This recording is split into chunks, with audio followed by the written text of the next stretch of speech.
Good evening. This is the CBS Evening News. Bob Schieffer reporting. The controversy over South Korean political opposition leader Kim Dae-jung is growing even sharper tonight. Today, the American delegation that was with Kim Friday when he returned to Seoul from political exile said that the rough treatment he got from South Korean security forces should cause President Reagan to reconsider his invitation to South Korea's president to visit this country in April. And as the Americans were making that announcement, Kim ran into more trouble at home. We have a report from David Jackson in Seoul. Tonight, Kim had a second scuffle with security agents, this time because they stopped a priest from entering his home to say Mass. House arrest prevents him from going to church. Kim says he'd been told earlier that the living room Mass would be allowed. It was not. There was a farewell dinner for the Americans who accompanied Kim to Seoul. Delegation leaders leave tomorrow. Today, they issued a strongly worded statement saying, among other things, that before they left Washington, the State Department assured them of an agreement with Seoul that Kim's homecoming would be trouble-free, that they'd be allowed to accompany him home. That promise, they say, was broken. The Chun government's inexcusable use of force constitutes an insult to President Ronald Reagan and the American people. Some delegation members spent Sunday visiting church groups known for their human rights activities. And Mary Travers offered one congregation a taste of protests from another era.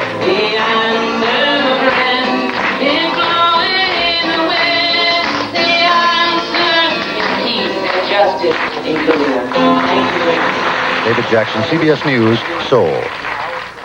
Saudi Arabia's King Fahd holds talks at the White House tomorrow with President Reagan. The king arrived at Andrews Air Force Base outside the capital this afternoon, and his main message apparently is that he will tell the president it's time for the United States to begin yet another peace initiative in the Middle East, something that U.S. officials say may hinge on whether the Arabs are ready to negotiate directly with the Israelis. We have more from Deborah Potter in Washington.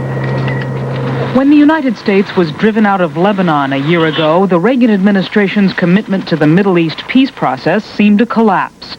But Saudi Arabia's King Fahd, who last met with the president 4 years ago, will urge him to get involved again when they meet in Washington tomorrow.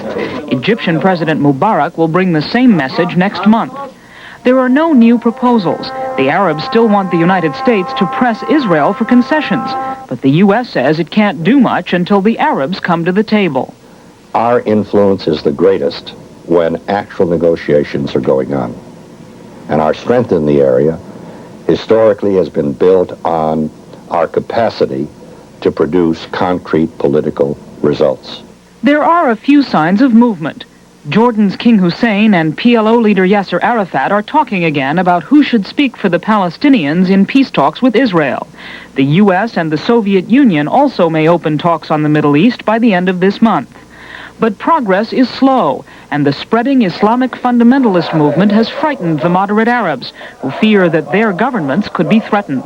There is always a danger to let things drag on or deteriorate. We should avoid create a sense of frustration and despair in the area. It is not in the interest of anyone. Administration officials say if the Arabs expect a bold new American initiative, they'll go home disappointed. There is no sign of an imminent breakthrough.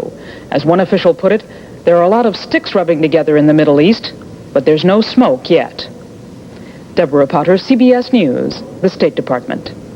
6 members of a left-wing Israeli group, 2 of them members of the Israeli parliament, disclosed today that they had met with PLO leader Yasser Arafat and that he had promised information on the fate of Israeli soldiers.